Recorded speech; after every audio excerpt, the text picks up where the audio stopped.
निमित्तं येन तस्मै श्रीगुरवे नमः। नमो विष्णुपादाय कृष्णप्रेष्ठाय भूतले श्रीमते भक्तिवेदान्तस्वामिनिति नामिने। नमस्ते सरस्वती देवे गौरवाणी प्रचारिणे निर्विशेष शून्यवादी पाश्चात्यदेशतारिणे। जय श्री कृष्ण चैतन्य प्रभु नित्यानंद श्री अद्वैत गदाधर श्रीवासादि गौर भक्तवृंद। हरे कृष्णा कृष्ण कृष्ण हरे हरे, हरे राम राम राम हरे हरे। नरसिंहदेव भगवान की जय, भक्त प्रहलाद महाराज की जय, नरसिंह कवच स्तोत्रम की जय। हरे कृष्ण। കേൾക്കാവോ ഞാൻ പറയുന്നേ? കേൾക്കാം മാതാജി. സ്ക്രീന് കാണാലോ അല്ലേ? ഹരേ കൃഷ്ണ. നരസിംഹ കവചം നിങ്ങൾ എൻ്റെ കൂടെ ചൊല്ലാൻ ശ്രമിക്കുക. കുറച്ച് ഡിഫിക്കൽട്ട് ആയിരിക്കും, പക്ഷെ നമുക്ക് ഒരുമിച്ചിട്ട് ചൊല്ലിയിട്ട് പോവാം. പിന്നീട് ഞാനിത് ഗ്രൂപ്പിൽ ഷെയർ ചെയ്യാം കേട്ടോ. എല്ലാവരും ഇന്നത്തെ ദിവസം പ്രത്യേകിച്ച്, എല്ലാ ദിവസവും ചൊല്ലുന്നത് നല്ലതാണ്, പക്ഷെ ഇന്നത്തെ ദിവസം പ്രത്യേകിച്ച് നരസിംഹ കവചം. കവചം എന്ന് പറഞ്ഞാൽ ഭഗവാൻ നമ്മളെ പ്രൊട്ടക്ട്, നാരായണ കവചം എന്നൊക്കെ കേട്ടിട്ടില്ലേ? നമ്മളെ പ്രൊട്ടക്ട് ചെയ്യാണ്, നമ്മുടെ ശരീരത്തെ മുഴുവൻ നമ്മുടെ പ്രൊട്ടക്ട് ചെയ്യുന്ന. അപ്പൊ ബ്രഹ്മാണ്ഡ പുരാണത്തിലാണ് ഈ നരസിംഹ കവചം. नरसिंह कवचं वक्ष्ये प्रह्लादेनोदितं पुरा, सर्वरक्षकरं पुण्यं सर्वोपद्रवनाशनं, सर्वसम्पत्करं चैव स्वर्गमोक्षप्रदायकं, धृत्वा नरसिंहदेवेशं हेमसिंहासनस्थितं, विवृत्तास्यं त्रिनयनं शरत् इन्दुसमप्रभं, लक्ष्म्यालिङ्गितवामाङ्गं विभूतिभिरुपाश्रितं, चतुर्भुजं कोमलाङ्गं स्वर्णकुण्डलशोभितं, सरोजशोभितोरस्कं रत्नकेयूरमुद्रितं, तप्तकाञ्चनसङ्काशं पीतनिर्मलवाससं, इन्द्रादिसुरमौलिस्थ स्फुरन्माणिक्यदीप्तिभिः विराजितपदद्वन्द्वं, शङ्खचक्रादिहेतिभिः गरुत्मता च विनयात् स्तूयमानं मुदान्वितं, स्वहृत्कमलसंवासं कृत्वा तु कवचं पठेत्, नरसिंहो मे शिरः पातु लोकरक्षार्थसम्भवा, सर्वगोपीस्तम्भवास फालं मे रक्षतु ध्वनिं, नरसिंहो मे वृषः पातु सोमसूर्याग्निलोचना, मध्यं पातु हिरण्यकशिपु वक्षकुक्षिविदारणा, नापि मे पातु नृहरि स्वनाभि ब्रह्म संस्तुता, ब्रह्माण्डकोटयकट्यां यस्यासौ पातु मे कडिं, गुह्यं मे पातु गुह्यानां मन्त्राणां गुह्यरूपधृक्, ऊरुमनोभावः पातु जानूनि नररूपधृक्, जङ्के पातु तरापारा हर्तायो संनृकेसरी, सुरराज्यप्रदः पातु पादौ मे नृहरीश्वरा, सहर्षशीर्षा पुरुष पादु मे सर्वशस्तनं, मनोग्रहपूर्वदः पादु महावीराग्रजोऽग्निता, महाविष्णुर्दक्षिणेदु महाज्वलस्तु नैरदा, पश्चिमे पादु सर्वेषु दिशि मे सर्वतोन्मुखा, नृसिंह पादु वायव्यां सौम्या भूषणविग्रह, ईशान्यं पादु भद्रो मे सर्वमङ्गलदायक, संसारभयदः पादु मृत्युर्मृत्युनृकेसरी, इदं नृसिंह कवचं प्रह्लादमुखमण्डितं, भक्तिमान् यः पठे नित्यं सर्वपापै प्रमुच्यते, पुत्रवान् धनवान् लोके दीर्घायुरुपचायते, यं यं कामयते कामं तं तं प्राप्नोति असंशयं, सर्वत्र जयमाप्नोति सर्वत्र विजयी भवेत्, भूम्यन्तरिक्ष दिव्यानां गृहाणां विनिवारणं, वृश्चिकोरकसम्भूत विशापहरणं परं, ब्रह्मरक्षसयक्षाणां दुरोत्सारणकारणं, भुजे वा तालपत्रे वा कवचं लिखितं शुभं, करमूले धृतं येन सिद्धेयुः कर्मसिद्धया, देवासुरा मनुष्येषु स्वं स्वमेव जयं लभेत्, एकसन्ध्यं त्रिसन्ध्यं वा यप्पडे नियतो नरा सर्वमङ्गलमाङ्गल्यं भुक्तिं मुक्तिं च विन्दति द्वात्रिसन्धि सहस्राणि पडे शुद्धात्मनां नृणां कवचस्यास्य मन्त्रस्य मन्त्रसिद्धिप्रजायते अनेन मन्त्रराजेन कृत्वा भस्माभिर्मन्त्रणां तिलकं विन्यसेद्यस्तु तस्य गृहभयं हरेत् त्रिवारं जपमानस्तु दत्तं वाराभिमन्त्रजा प्राशयेद्यो नरो मन्त्रं नृसिंहोद्यनमाचरेत् तस्य रोगप्रणश्यन्ति ये च स्युः कुक्षिसम्भवा किमत्र बहुनोक्तेन नृसिंहो सदृशो भवेत् मनसा चिन्तितं यत्तु सतच्चाप्नोत्य संशयम् गर्जन्दं गर्जयन्दं निजभुजफडलं स्फोटयन्दं हडन्दं दीपन्दं तापयन्दं दिविवपि दिशं क्षेपयन्दं क्षिपन्दं क्रन्दन्दं रोषयन्दं दिशि दिशि सततं संहरन्दं परन्दं वीक्षन्दं पूर्णयन्दं करनिकरशते दिव्यसिंहं नमामि इति श्रीब्रह्माण्डपुराणे प्रह्लादोक्तं श्रीनरसिंहकवचं सम्पूर्णं। हरे कृष्णा कृष्ण कृष्ण हरे हरे हरे राम राम राम हरे हरे. ഹരേ കൃഷ്ണ. അപ്പൊ ഈ നരസിംഹ കവച മന്ത്രം നമ്മുടെ ഇന്ന് കൂടിയിരിക്കുന്ന എല്ലാവർക്കും, നമ്മുടെ കുടുംബത്തിനും ലോകം മൊത്തം എല്ലാവരെ ആയുസ്സിനും ദീർഘായുസ്സിനും വേണ്ടി പ്രാർത്ഥിക്കുന്നു നരസിംഹ ഭഗവാനോട്. ഭക്തപ്രഹ്ലാദനെ സംരക്ഷിച്ച പോലെ ഭക്തിയിലെ എല്ലാ തടസ്സങ്ങളും മാറ്റി കൂടുതൽ കൂടുതൽ ഭക്തിയുത നമുക്ക് സേവ നമുക്ക് ചെയ്യാൻ വേണ്ടിയിട്ട് നരസിംഹ ഭഗവാൻ നമ്മളെ സംരക്ഷിക്കട്ടെ. ഹരേ കൃഷ്ണ.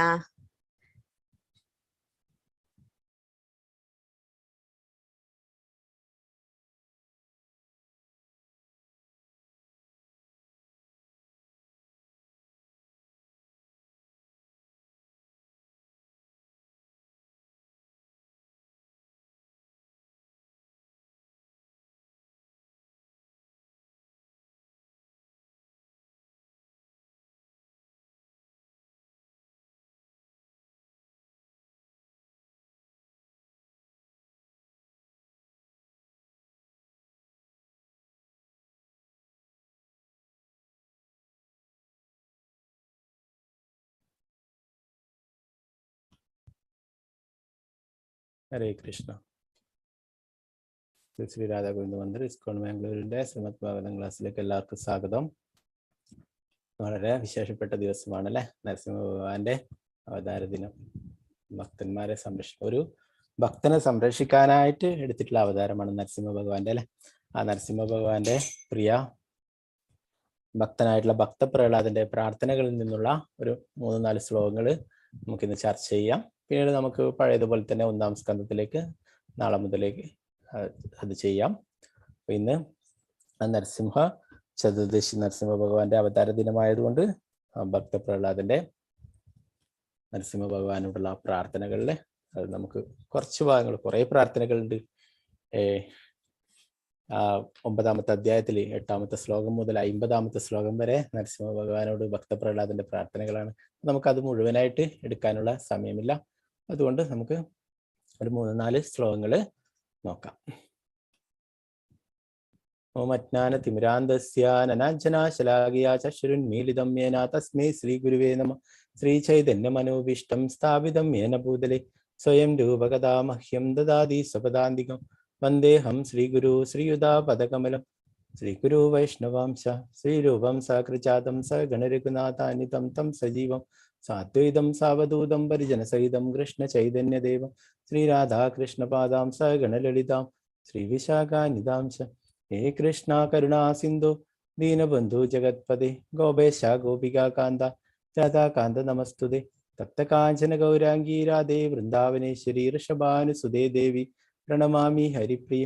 വാഞ്ചകൽപതരൂപശ്ച കൃപാ സിന്ധുഭ്യേവ ച പതിതാനാം പാവനേഭ്യോ വൈഷ്ണവേഭ്യോ നമോ നമഃ. പഞ്ചതത്വാത്മകം കൃഷ്ണം ഭക്തരൂപാസുരൂപകം ഭക്താവതാരം ഭക്താഖ്യം നമാമി ഭക്തശക്തികം. നിത്യാനന്ദം മഹന്നവമി സർവാനന്ദകരം പരം ഹരിനാമ പ്രദം ദേവം അവധൂത ശിരോമണി. നമോ മഹാവദന്യായ കൃഷ്ണ പ്രേമപ്രദായ കൃഷ്ണായ കൃഷ്ണ ചൈതന്യ നാമ്നി കർഷണം. നമോ വിഷ്ണുപാദായ കൃഷ്ണപൃഷ്ഠായ ഭൂതലേ ശ്രീമതേ ഭക്തിവേദാന്ത സ്വാമിനി നാമേ. നമസ്തേ സാരസ്വതേ ദേവി ഗൗരവാണി പ്രചാരണേ നിർവിശേഷ ശൂന്യവാദി പാശ്ചാത്യ ദേശധാരിണി ജയ ശ്രീകൃഷ്ണ ചൈതന്യ പ്രഭു നിത്യാനന്ദ ശ്രീ അദ്വൈത ഗദാധര ശ്രീവാസാദി ഗൗര ഭക്തവൃന്ദ. ഹരേ കൃഷ്ണ കൃഷ്ണ കൃഷ്ണ ഹരേ ഹരേ, ഹരേ രാമ രാമ രാമ ഹരേ ഹരേ. ഗുരുവേ ഗൗരിചന്ദ്രായ രാധികായ തദളേ കൃഷ്ണായ കൃഷ്ണഭക്തായ തദ്ഭക്തായ ശ്രീല പ്രഭുപാദ की जय. ശ്രീ നരസിംഹദേവ് ഭഗവാൻ की जय. ഭക്ത പ്രഹ്ലാദ് മഹാരാജ് की जय. ഇന്ന് വൈകിട്ട് സൂര്യാസ്തമയം വരെ ഉപവാസമാണ്. പറ്റുന്നവരൊക്കെ ആ രീതിയിൽ എടുക്കുക, അല്ലാത്തവർക്കൊക്കെ ഏകാദശി പ്രസാദം കഴിച്ചിട്ടും എടുക്കാം. ഒരു ഭക്തനെ രക്ഷിക്കാനായിട്ടാണ് നരസിംഹ ഭഗവാൻ വന്നിട്ടുള്ളത് അല്ലെ. ഭഗവാന് മറ്റുള്ള അസുരന്മാരൊക്കെ നിഗ്രഹിക്കാൻ വേണ്ടി ധാരാളം അവതാരങ്ങൾ എടുക്കുന്നത് അല്ലെ. ഇതൊരു ഭക്തപ്രഹ്ലാദനെ സംരക്ഷിക്കാനായിട്ട് മാത്രമേ ആയിട്ടുള്ള അവതാരമാണ് അല്ലെ. അപ്പോൾ നമ്മൾ എല്ലാ ദിവസവും ഇസ്കോണിലെ രാവിലെയും വൈകിട്ടും ഒക്കെ നരസിംഹ ഭഗവാന് പൂജകൾ ചെയ്യുന്നു, നരസിംഹ ഭഗവാന് കീർത്തനങ്ങളൊക്കെ ചൊല്ലുന്നു. ഭക്തിയിലുള്ള എല്ലാ തടസ്സങ്ങളും നിർത്തുന്നതാണ് നരസിംഹ ഭഗവാൻ. ശ്രീമദ് ഭാഗവതത്തിൽ പറയുന്നു, ഐഹിക ലോകത്തിൽ പുരാവൃത്തത്തിൽ നമുക്ക് അദ്ദേഹത്തിന്റെ അതീന്ദ്രിയ ഗുണങ്ങളെ ആസ്വദിക്കുവാൻ കഴിയും. ഭഗവാൻ സ്വഭക്തരെ സംരക്ഷിക്കുവാനും അഭക്തരെ ഉന്മൂലനം ചെയ്യുവാനും വേണ്ടി സ്വയം അവതരിക്കുന്നു. അദ്ദേഹത്തിന്റെ പ്രവർത്തനങ്ങളെല്ലാം തന്നെ സ്വഭക്തരുമായുള്ള നാദീഭാവത്തിലുള്ളതാകുന്നു. പ്രഹ്ലാദന്റെ മഹിമയെ കുറിച്ചിട്ട് ഇവിടെ പറയുന്നു, ദിതിയും അതിഥിയും സഹോദരിയുമാണ്. അതിഥിയുടെ മക്കളെ ആദിത്യരെന്നും ദിതിയുടെ മക്കളെ ദൈത്യരെന്നും പറയുന്നു. ആദിത്യർ ഭഗവത് ഭക്തരാണ്, ദൈത്യരാകട്ടെ നിരീശ്വരരും. പ്രഹ്ലാദൻ ദൈത്യകുലത്തിൽ ജനിച്ചുവെങ്കിലും ബാല്യം മുതൽക്കേ ഒരു മഹാഭക്തനായി തീർന്നു. ഭക്തി സാധനയും ദൈവിക പ്രകൃതിയും ഉള്ളതിനാൽ അദ്ദേഹം കൃഷ്ണന്റെ പ്രതിനിധിയായി ഗണിക്കപ്പെടുന്നു അല്ലെ. നമ്മൾ ശ്രീമദ് ഭഗവത്ഗീത പഠിക്കുന്നത് ദൈത്യാനാം പ്രഹ്ലാദോസ്മി ഭഗവാൻ പറയുന്നു അല്ലെ. ദൈത്യന്മാരിൽ വെച്ചിട്ട് ഞാൻ ഭക്തപ്രഹ്ലാദനാവുന്നു എന്ന് പറയുന്നു അല്ലെ.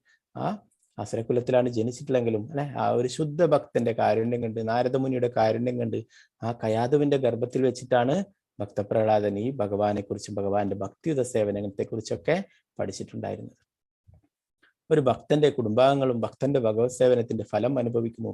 മഹാരാജാവ് പ്രഹ്ലാദൻ അസുരനായ സ്വപിതാവിനെ സ്വന്തം ഭക്തിയുത സേവനത്താൽ പാപത്തിൽ നിന്നും തിന്മയിൽ നിന്നും പരിത്രാണം ചെയ്തു.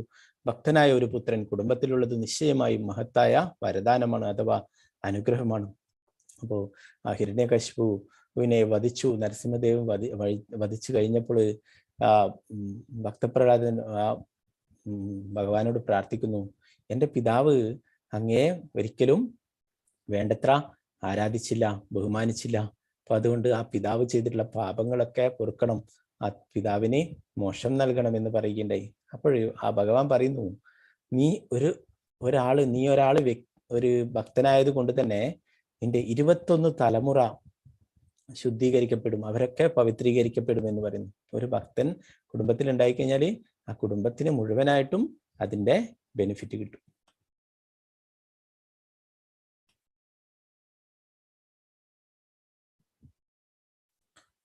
നരസിംഹ ഭഗവാന്റെ ലീലകൾ നമ്മൾ കുറെ ഭഗവത്ഗീത ക്ലാസ്സിലൊക്കെ ചർച്ച ചെയ്തിട്ടുണ്ട് അല്ലെ. അപ്പൊ ഇന്ന് ആ വിശേഷ ദിവസമായിട്ട് കുറച്ച് നമുക്കൊന്ന് ചർച്ച ചെയ്തിട്ട് ശ്ലോകത്തിലേക്ക് പോവാം. അപ്പൊ നമുക്കറിയാം അസുരകുലത്തിലാണ് ജനിച്ചിട്ടുള്ളത് അല്ലെ. ആ ഹിരണ്യകശിപു അത്രയും ദ്രോഹങ്ങൾ ചെയ്തു ദേവന്മാർക്കൊക്കെ അല്ലെ. അപ്പൊ ആ ദേവന്മാർക്കൊക്കെ ഹിരണ്യകശിപുവിനോട് പകയുണ്ടായിരുന്നു. അപ്പോ ആ ഹിരണ്യകശിപുവിന്റെ ഭാര്യയായിട്ടുള്ള അവരെ പിന്നെ ഗർഭിണിയായിരിക്കുന്ന അവസ്ഥയിൽ അവരെ തട്ടിക്കൊണ്ടുപോകാനായിട്ട് ദേവന്മാരൊക്കെ അവരെ വധിക്കുവാനായിട്ട് എന്താണ് ഇനിയും ഗർഭിണിയായിരുന്നു, ഇനിയൊരു കുട്ടി പിറക്കുന്നുണ്ടെങ്കിൽ അത് ഈ ഹിരണ്യകശിപുവിനെ പോലെ എന്താണ് അത്രയും ദ്രോഹം ചെയ്യും എന്ന് വിചാരിച്ചിട്ട് ആ കയാതുവിനെ വധിക്കുവാനായിട്ട് തീരുമാനിച്ചു. അങ്ങനെ കയാതുവിനെ കൊണ്ടുപോകുന്ന അവസരത്തിൽ നാരദമുനി അവിടെ വരികയും അവരെ അതിൽ നിന്ന് തടയുകയും ചെയ്തു. ദേവന്മാരോട് പറഞ്ഞു, ഈ ഗർഭത്തിലിരിക്കുന്ന കുട്ടി ഒരു മഹാഭക്തനാണ്, ഭഗവാന്റെ പ്രിയ ഭക്തനാണ്, അതുകൊണ്ട് ഒരിക്കലും ഇവരെ വധിക്കരുത് എന്ന് പറയുകയുണ്ടായി. ആ ഹിരണ്യകശിപു തപസ് ചെയ്ത് തിരിച്ചു വരുന്നത് വരെ ഞാൻ സംരക്ഷിക്കും എന്ന് പറഞ്ഞിട്ട് കൊണ്ടുപോവുകയുണ്ടായി നാരദമുനി അങ്ങനെ ശ്രീമദ് ഭാഗവതും ഭക്തിയുത സേവനത്തെക്കുറിച്ചും ഭഗവാനെ കുറിച്ചും ഒക്കെ ആ കയാതുവിന് പറഞ്ഞു കൊടുക്കുകയുണ്ടായി. ആ കയാതുവിന് പറഞ്ഞു കൊടുക്കുന്ന ആ സമയത്ത് ഗർഭസ്ഥ ശിശുവായിട്ടുള്ള ഭക്തപ്രഹ്ലാദൻ ഇതൊക്കെ കേൾക്കുന്നുണ്ടായി. കയാതു കുറെ കേട്ടപ്പോൾ ഉറങ്ങുകയുണ്ടായി. എന്നാൽ ഭക്തപ്രഹ്ലാദൻ അമ്മയുടെ ആ ഗർഭപത്രത്തിൽ വെച്ചിട്ട് നാരദമുനി നൽകുന്ന ഈ ഉപദേശങ്ങളൊക്കെ കേൾക്കുകയുണ്ടായി. അല്ലെ, ഇതൊക്കെ ഇപ്പോഴും നമ്മൾ എന്താണ് ആ മെഡിക്കൽ ഫീൽഡും അത് അംഗീകരിച്ചിട്ടുള്ളതാണ്. അല്ലെ, 8ാം മാസമോ 9ാം മാസമോ ഒക്കെ ആകുമ്പോൾ കുട്ടിയുടെ ബോധം ഉണരുന്നു. അപ്പോൾ എന്ത് തന്നെ നമ്മൾ സംസാരിക്കുന്നതൊക്കെ ആ കുട്ടി അതൊക്കെ ഒപ്പിയെടുക്കും. അല്ലെ, അതൊക്കെ പിടിച്ചെടുക്കും. അതുകൊണ്ടാണ് ഗർഭിണികളായിരിക്കുമ്പോൾ സിനിമയും മറ്റുള്ള ഈ ഭൗതികമായിട്ടുള്ള രജോ ഗുണത്തിലുള്ളതും തമോ ഗുണത്തിലുള്ള കാര്യങ്ങളൊന്നും ചെയ്യരുത് എന്നൊക്കെ പറയുന്നല്ലേ, അതൊന്നും കാണരുത്, സിനിമ അങ്ങനെയുള്ള കാര്യങ്ങളൊക്കെ. അല്ലെ, അപ്പോൾ അതൊക്കെ കുട്ടിയെ സ്വാധീനിക്കും. അല്ലെ, അതുകൊണ്ടാണ് ഭഗവാനെ സംബന്ധിച്ചുള്ള കാര്യങ്ങളൊക്കെ പാരായണം ചെയ്യാനും പഠിക്കാനും ഒക്കെ നമ്മുടെ ആചാര്യന്മാരൊക്കെ പറയുന്നത്. അപ്പോൾ ആ ഭക്തപ്രഹ്ലാദൻ എല്ലാം നാരദമുനി പറഞ്ഞിട്ടുള്ള എല്ലാ ഉപദേശങ്ങളും കേൾക്കിണ്ടായി. ആ ഭക്തിയുടെ സേവനത്തെക്കുറിച്ചും നവവിധ ഭക്തിയെക്കുറിച്ചൊക്കെ നാരദമുനിയിൽ നിന്നും ഭക്തപ്രഹ്ലാദൻ ആ ഗർഭത്തിലിരിക്കുമ്പോഴാണ് കേട്ടിട്ടുള്ളത്. അല്ലെ, അപ്പോൾ ആ പ്രഹ്ലാദന് എന്താണ് ഒരു ഗുരുവ് ഉണ്ടായില്ല. അല്ലെ, ഗുരുവ് ഗർഭസ്ഥയായിട്ടുള്ളതാണ്. പിന്നീട് ആ നാരദമുനിയെ കണ്ടിട്ടൊന്നുമില്ല. അല്ലെ, എന്നാലും ആ ഭക്തിയുടെ സേവനങ്ങൾ ചെയ്തു. ആ കേട്ടിട്ടുള്ള ഗുരുവിന്റെ വാക്കുകൾ, അല്ലെ, അതാണ് നമ്മൾ വാണി സേവ വാപ്പു സേവ എന്ന് പറയും. വാണി നമ്മളെ ഗുരുവിന്റെ വാക്കുകൾ, ഗുരു നമ്മുടെ അടുത്തില്ലെങ്കിലും ആ ഗുരുവിന്റെ വാക്കുകൾ നമ്മൾ പ്രാവർത്തികമാക്കുക, അത് നമ്മൾ നടപ്പിലാക്കുക, അങ്ങനെയുള്ള ഭക്തിയുടെ സേവനങ്ങളൊക്കെ ചെയ്യുക, ഗുരുവിന്റെ നിർദ്ദേശങ്ങൾ പാലിക്കുക. അപ്പോൾ ആ ഭക്തപ്രഹ്ലാദൻ ആ ഗുരുവിന്റെ നിർദ്ദേശങ്ങൾ, നാരദമുനിയുടെ ഉപദേശങ്ങളൊക്കെ ജീവിതത്തിൽ പകർത്തുകയുണ്ടായി. അല്ലെ, ഭക്തൻ തന്റെ കൂട്ടുകാർക്കൊക്കെ പറഞ്ഞു കൊടുക്കും. കൂട്ടുകാരൊക്കെ ആരാണ്? അസുരന്മാരുടെ മക്കൾ തന്നെയാണ്. അല്ലെ, എന്നാൽ അവർക്കും കൃഷ്ണാവബോധം പറഞ്ഞു കൊടുത്തു. അവർക്കൊക്കെ ഭക്തിയുടെ സേവനത്തെക്കുറിച്ച് പറഞ്ഞു കൊടുത്തു, നവവിധ ഭക്തിയെക്കുറിച്ച് പറഞ്ഞു കൊടുത്തു. കൃഷ്ണനാണ് പരമദിവ്യത്വം, കൃഷ്ണൻ എന്ന സത്യം പറഞ്ഞു കൊടുത്തു. അപ്പോൾ ഈ ഗുരുകുലത്തിൽ ഇവിടെ പഠിക്കാനായിട്ട് അവരെ ടീച്ചർമാരായിട്ട് നിയമിച്ചിട്ടുള്ളത് ആരായിരുന്നു? ശുക്രാചാര്യരുടെ മക്കളായിട്ടുള്ള ഷണ്ട അമർക്ക എന്ന 2 പേരെയായിരുന്നു. അവരും അസുരന്മാർ തന്നെയാണ്. അപ്പൊ അവരോടാണ് നിങ്ങൾ ഈ ഭക്തപ്രഹ്ലാദനെയും കൂട്ടുകാരെയൊക്കെ പഠിപ്പിച്ചു കൊടുക്കണം എന്ന് പറഞ്ഞിട്ടുള്ളത്. അപ്പോൾ അവരെന്താണ് പഠിപ്പിക്കുന്നത്? ആ ഹിരണ്യകശിപുവാണ് ദൈവം, ഹിരണ്യകശിപുവാണ് എല്ലാറ്റിൻ്റെയും അധിപൻ, അപ്പോ ഹിരണ്യായ നമഃ എന്ന് ജപിക്കണം. ഇതൊക്കെയാണ് അവർ പറഞ്ഞു കൊടുക്കുന്നത്. ഭക്തപ്രഹ്ലാദൻ എന്താണ്? അവര് പോയി കഴിഞ്ഞാൽ ഇന്റർവെൽ ആകുമ്പോൾ ഭക്തപ്രഹ്ലാദൻ കൂട്ടുകാരെയൊക്കെ വിളിച്ചിരുത്തിയിട്ട് പറയും, നാമം നാരായണായ നമഃ, ഭഗവാനെയാണ് നമ്മൾ ധ്യാനിക്കേണ്ടത്, ഭഗവാനാണ്, നാരായണനാണ് എല്ലാറ്റിൻ്റെയും പരമാധികാരി. ഇതൊക്കെയാണ് ഭക്തപ്രഹ്ലാദൻ പറഞ്ഞു കൊടുത്തിട്ടുള്ളത്. അങ്ങനെ ഭക്തിയുടെ സേവനങ്ങൾ ചെയ്യണം, ഇതൊക്കെയാണ് പറഞ്ഞത്. അപ്പോൾ ആ കുട്ടികള് അതൊക്കെ ആ ഭക്തപ്രഹ്ലാദന്റെ വാക്കുകൾ കൂടുതൽ കൂടുതൽ സ്വീകരിക്കുകയുണ്ടായി. അപ്പോൾ ആ ഹിരണ്യകശിപു പിന്നീട് എന്താണ് ഗുരുകുലത്തിൽ നിന്ന് പഠിച്ചത് എന്ന് ചോദിച്ചപ്പോൾ ഭക്തപ്രഹ്ലാദൻ ആ നവവിധ ഭക്തിയെക്കുറിച്ച് പറഞ്ഞു കൊടുക്കേണ്ടായി. ശ്രവണം, കീർത്തനം, സ്മരണം, പാദസേവനം, അർച്ചനം, വന്ദനം, ദാസ്യം, സാഖ്യം, ആത്മനിവേദനം, ഇതിനെ കുറിച്ചിട്ടൊക്കെയാണ് പറഞ്ഞു കൊടുത്തിട്ടുള്ളത്. ഇങ്ങനെയുള്ള ഭക്തിയുടെ സേവനങ്ങൾ ചെയ്യുകയാണ് നമ്മുടെ ധർമ്മം. ഇതൊക്കെയാണ് പറഞ്ഞു കൊടുത്തിട്ടുള്ളത്. അപ്പോൾ ഹിരണ്യകശിപു വിചാരിച്ചു, ഇതൊക്കെ ആരാണ് പഠിപ്പിച്ചിട്ടുള്ളത്? അല്ലെ, ആ ചണ്ടാമർക്ക ആണോ ഇതൊക്കെ പഠിപ്പിച്ചു കൊടുത്തിട്ടില്ല? അവരെ വിളിച്ചു വരുത്തി. അവർ പറഞ്ഞു, നമ്മൾ ഇതൊന്നും പഠിപ്പിച്ചു കൊടുത്തിട്ടില്ല എന്ന് പറഞ്ഞു. ഇനി ഈ കുട്ടിയെ നമ്മൾ പഠിപ്പിക്കുകയാണെങ്കിൽ നമ്മളും ഇതുപോലുള്ള ഇവന്റെ ഉപദേശങ്ങൾ കേട്ട് നമ്മളും ചിലപ്പോൾ മാറിപ്പോകും എന്ന് പറയുകയുണ്ടായി. അപ്പോ ആ എന്താണ്, എവിടുന്നാണ് ഈ ജ്ഞാനവും ശക്തിയൊക്കെ ലഭിച്ചത് എന്ന് ഹിരണ്യകശിപു ചോദിക്കുന്നു. അപ്പോൾ ഭക്തപ്രഹ്ലാദൻ പറയുന്നു, എനിക്ക് ഈ ജ്ഞാനവും ശക്തിയും ഇതൊക്കെ ലഭിക്കുന്നത് അങ്ങയുടെ ഹൃദയത്തിലുമുള്ള ആ നാരായണൻ, ആ ഭഗവാനിൽ നിന്നാണ് എല്ലാ ശക്തിയും ലഭിക്കുന്നത്, എല്ലാവർക്കും ശക്തി നൽകുന്നത് ആ ഒരു ഭഗവാനാണ് എന്നൊക്കെ പറഞ്ഞിട്ട് പറഞ്ഞു കൊടുക്കുകയുണ്ടായി. അപ്പോൾ ഈ ഭഗവാന്റെ നാമം ജപിക്കുന്നത് ഇതൊക്കെ ഇല്ലാതാക്കാനായിട്ട്, നിർത്താനായിട്ട് പറഞ്ഞു പ്രഹ്ലാദന്റെ അടുത്ത്. അല്ലെ, അങ്ങനെ പ്രഹ്ലാദൻ അതിനൊന്നും തയ്യാറായില്ല. അല്ലെ, അങ്ങനെ പല രീതിയിലും പ്രഹ്ലാദനെ ആരാണ് ദ്രോഹിക്കുന്നത്? സ്വന്തം പിതാവ് തന്നെ, സംരക്ഷിക്കേണ്ട അതേ അച്ഛൻ തന്നെയാണ് ഭക്തപ്രഹ്ലാദനെ വധിക്കുന്നത്. അല്ലെ, അപ്പോ അത്രയും പീഡനങ്ങൾ ഏൽക്കേണ്ടി വന്നു. എന്താണ്, ആ മലയുടെ മുകളിൽ നിന്ന് ചാടുകയുണ്ടായി, തിളക്കുന്ന എണ്ണയിലിട്ടു, വിഷപ്പാമ്പുകളുടെ ഇടയിലിട്ടു, മതയാനെ കൊണ്ട് ചവിട്ടിച്ചു, ഹോളിയുടെ മടിയിലിരുത്തിച്ചു കത്തിക്കാനായിട്ട് നോക്കിയല്ലേ, അതാണ് ഹോളിക കത്തിച്ചാമ്പലായി, അതാണ് ഹോളിയായിട്ട് ആഘോഷിക്കുന്നത്. അപ്പോൾ ഇങ്ങനെ പലതരത്തിലും അമ്മയുടെ കയ്യിൽ പാലിൽ വിഷം കലക്കിയിട്ട് കൊടുക്കുകയുണ്ടായി. അപ്പോൾ പലതരത്തിലും ഭക്തപ്രഹ്ലാദനെ വധിക്കാനായിട്ട് നോക്കിയിട്ടുണ്ടായി. അല്ലെ, എന്നാല് ഭഗവാൻ എല്ലാറ്റിൽ നിന്നും ആ ഭക്തപ്രഹ്ലാദനെ സംരക്ഷിക്കുന്നുണ്ടായി. അല്ലെ, അതാണ് പറയുന്നത്, ആ ഭഗവാൻ ഒരാളെ സംരക്ഷിക്കണം എന്ന് വിചാരിച്ചാല് ഒരു ശക്തിക്കും ഇല്ലാതാക്കാൻ സാധിക്കില്ല. ഭഗവാൻ ഒരാളെ നിഗ്രഹിക്കണം എന്ന് വിചാരിച്ചാലോ ഒരാൾക്കും അദ്ദേഹത്തെ രക്ഷിക്കാനുമായില്ല. അല്ലെ, രാഖി കൃഷ്ണ മാരേക്ക് മാരേ കൃഷ്ണ രാഖി എന്ന് ഭഗവാൻ ഒരാളെ സംരക്ഷിക്കാൻ വിചാരിച്ചാല് ആർക്കും അദ്ദേഹത്തെ വധിക്കാനാവില്ല. അതാണ് ഭക്തപ്രഹ്ലാദന്റെ കാര്യത്തിൽ നമ്മൾ കണ്ടത്. അല്ലെ, ഭക്തപ്രഹ്ലാദനെ പലതരത്തിലും വധിക്കാൻ നോക്കി, എന്നാല് യാതൊന്നും ചെയ്യാൻ സാധിച്ചില്ല.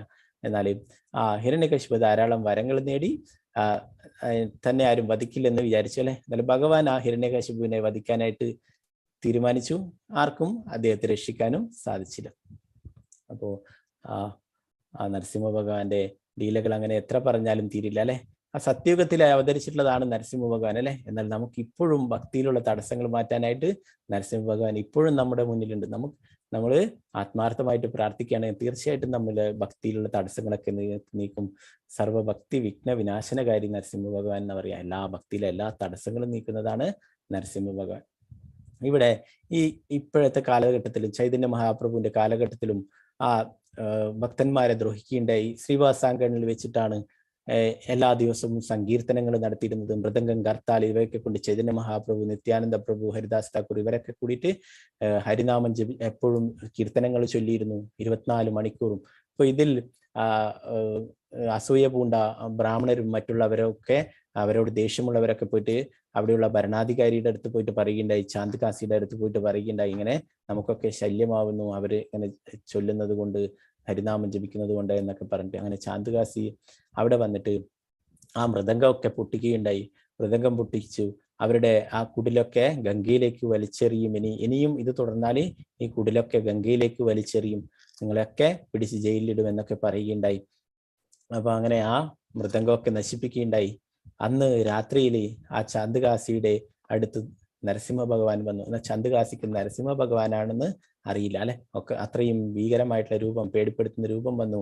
ചാന്ദ് കാസിയുടെ അവിടെ ചെസ്റ്റിൽ കയറിയിരുന്നിട്ട് ആ മാറില് നഖം കൊണ്ട് അമർത്തിയിട്ട് പറഞ്ഞു, നീ മൃദംഗം പൊട്ടിച്ച പോലെ നിന്റെ മാറിടം ഞാൻ പിളർക്കും എന്ന് പറയുകയുണ്ടായി. ഇനി മേലിൽ നീ ഭക്തന്മാരെ ദ്രോഹിക്കുകയാണെങ്കിൽ നിന്നെ ഞാൻ എന്തായാലും വധിക്കും എന്ന് പറഞ്ഞിട്ട് ആ ഒരു വാണിംഗ് കൊടുത്ത് വിടുകയുണ്ടായി. അപ്പൊ ആ നരസിംഹ ഭഗവാന്റെ നഖത്തിന്റെ പാടുകൾ ആ ചാന്ദ് കാസിയുടെ ശരീരത്തിന് ചെസ്റ്റിനുണ്ടായിരുന്നു. അപ്പോ മഹാപ്രഭു അത് ആ ലീലകൾ അന്ന് നടന്നിട്ടുണ്ടാവുന്ന അന്ന് രാത്രിയിൽ മഹാപ്രഭു ഈ മൃദംഗം പൊട്ടിച്ചതൊക്കെ അറിഞ്ഞിട്ട് പിന്നീട് ഒരു വലിയ സങ്കീർത്തനമായിട്ട് 10,000-കണക്കിന് ആളുകളെ കൂട്ടിയിട്ട് പന്തവും കർത്താലും മൃദംഗങ്ങളും അങ്ങനെ എല്ലാം കൊണ്ടും വലിയൊരു സങ്കീർത്തനമായിട്ട് ആ ചാന്ദ് കാസിയുടെ വീട്ടിലേക്ക് പോവുകയുണ്ടായി, കൊട്ടാരത്തിലേക്ക് പോവുകയുണ്ടായി. അവിടേക്ക് പോയപ്പോൾ ചാന്ദ് കാസി ഇതൊക്കെ കണ്ടിട്ട് പേടിച്ചൊളിക്കുകയുണ്ടായി. അവസാനം ചൈതന്യ മഹാപ്രഭുവിനെ വിളിച്ചിട്ട് പറഞ്ഞു, നിന്റെ മുത്തശ്ശൻ എൻ്റെ സുഹൃത്താണ്, അപ്പൊ ഞാൻ നിന്റെ അങ്കിളാണ്, അപ്പോ നമുക്ക് എല്ലാ കാര്യങ്ങളും പറഞ്ഞു തീർക്കാം എന്നൊക്കെ പറഞ്ഞിട്ട് വിളിച്ചു കൊണ്ടുപോവുകയുണ്ടായി അകത്തേക്ക്. അപ്പൊ വിളിച്ചു കൊണ്ടുപോയിട്ട് ആ ചാന്ദ് കാസി കാണിച്ചു കൊടുക്കുകയുണ്ടായി. അവിടെ അദ്ദേഹം ഷർട്ടൊക്കെ മാറ്റിയിട്ട് കാണിച്ചു കൊടുത്തു. നെഞ്ചത്ത് ആ നരസിംഹ ഭഗവാൻ നഖം കൊണ്ട് അമർത്തിയിട്ടുള്ള പാട് കാണിച്ചു കൊടുക്കുകയുണ്ടായി. ചൈതന്യ മഹാപ്രഭുവിനോട് പറഞ്ഞു, അദ്ദേഹത്തിന് നരസിംഹ ഭഗവാനാണെന്നും അറിയില്ല അല്ലെ. അപ്പൊ അദ്ദേഹം പറഞ്ഞു, ഒരു സിംഹത്തിന്റെ മുഖമുള്ള ഒരു രൂപം എൻ്റെ അടുത്ത് വരികയും എന്നോട് മൃദംഗം പൊട്ടിച്ച പോലെ നിന്നെ വധിക്കും എന്ന് പറഞ്ഞിട്ട് എൻ്റെ മാറിടം പിളർക്കാനായിട്ട് ശ്രമിക്കുകയും ചെയ്തു. അതിന്റെ പാടുകൾ ഇതാ ഇവിടെ കാണാമെന്ന് പറഞ്ഞിട്ട് ചൈതന്യ മഹാപ്രഭുവിന് കാണിച്ചു കൊടുക്കുകയുണ്ടായി. അപ്പോ പിന്നീട് ആ ചാന്ദ് കാസി അവിടെ നിന്ന് ഒരു ഓർഡർ ഇടുകയുണ്ടായി, ഇനി ആരാണോ ഹരിനാമം ജപിക്കാത്തത് അവരെയൊക്കെ ഞാൻ ശിക്ഷിക്കുമെന്ന് പറയുകയുണ്ടായി. അപ്പൊ എല്ലാവരോടും ഹരിനാമം ജപിക്കാനായിട്ട് പറയുകയുണ്ടായി. അപ്പോ ആരാണ് ചൈതന്യ മഹാപ്രഭു? ആരാണ്? സാക്ഷാൽ കൃഷ്ണൻ തന്നെയാണല്ലേ. അപ്പൊ ആ ചൈതന്യ മഹാപ്രഭു തന്നെയാണ് നരസിംഹ ഭഗവാനായിട്ടും അവിടെ ചാന്ദ് കാസിയുടെ അടുത്ത് വന്നിട്ടുണ്ടായിരുന്നത്. അപ്പൊ ആ ചാന്ദ് കാസി അറിയില്ല തന്റെ മുന്നിൽ നിൽക്കുന്നത് സാക്ഷാൽ പരമദിവ്യോത്തമ പുരുഷനായിട്ടുള്ള ഭഗവാനാണെന്ന ചാന്ദ് കാസിക്ക് അറിയില്ല അല്ലെ. അപ്പൊ അങ്ങനെ ഭക്തന്മാരെ എപ്പോഴും സംരക്ഷിക്കാനായിട്ട് നിങ്ങൾക്ക് മായാപൂരിൽ പോയി കഴിഞ്ഞാൽ ശ്രീവാസാങ്കണിൽ ഇപ്പോഴും കാണാം ആ മൃദംഗമൊക്കെ അവിടെയുണ്ട്. ചാന്ദ് കാസിയുടെ സമാധി നമുക്ക് കാണാൻ പറ്റും. അപ്പൊ ഈ ലീലകളൊക്കെ നടന്നിട്ടുള്ള സ്ഥലങ്ങൾ ഇപ്പോഴും മായാപൂരിലുണ്ട്. ഭഗവാൻ എപ്പോഴും സംരക്ഷണത്തിനായിട്ടുണ്ട്.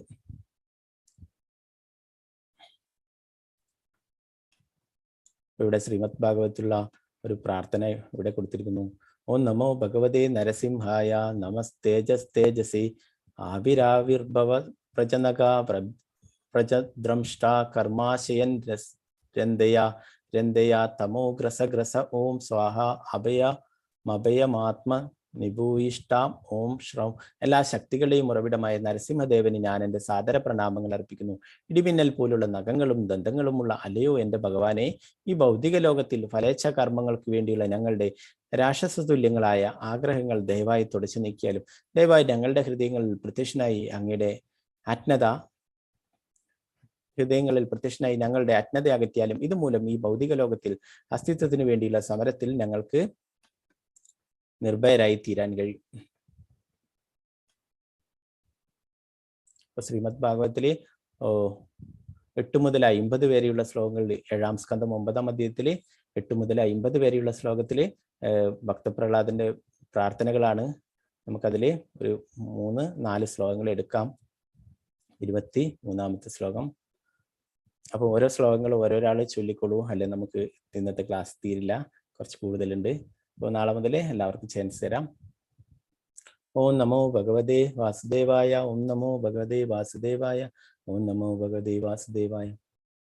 ദൃഷ്ടാമയ ദിവി വിഭോഗിലദിഷ്ണ്യപാന മായുശ്രിയോ വിഭവ ഇച്ഛതിയാഞ്ജനോയം യേയസ്മിതും കുവിദഹാസ വിജൃംഭിതഭ്രൂ വിസ്ഫുർജിതേന ലുളിതാ സതുതേ നിരസ്താ. ദൃഷ്ടാമയദ്വി വിഭോ അഖില ദിഷ്ണ്യപാന വായുശ്രിയോ വിഭവ ഇച്ഛതിയാഞ്ജനോയം യേസ്മത്പിതു കുവിദഹാസ വിജൃംഭിതഭ്രൂ വിസ്ഫുർജിതേന ലുളിതാ സതുതേ നിരസ്താ. ദൃഷ്ടാമയദ്വി വിഭോഗില ദിഷ്ണ്യപാന മായുശ്രിയോ വിഭവ ഇച്ഛതിയാഞ്ജനോയം യേസ്മത്പിതു കുവിദഹാസ വിജൃംഭിതഭ്രൂ വിസ്ഫുർജിതേന ലുളിതാ സതുതേ നിരസ്താ.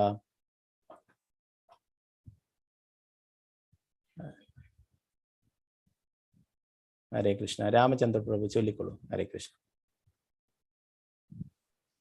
ദൃഷ്ട്വാ മയാ ദിവി വിഭോഖിലധിഷ്ണുപാന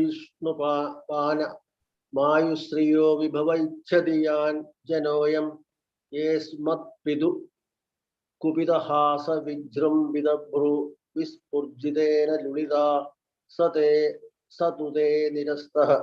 ഹരേ കൃഷ്ണ. ഹരേ കൃഷ്ണ. ഒരാൾ കൂടി ചൊല്ലിക്കൊള്ളൂ. സുവർണപ്രഭ മാതാജി. ഹരേ കൃഷ്ണ.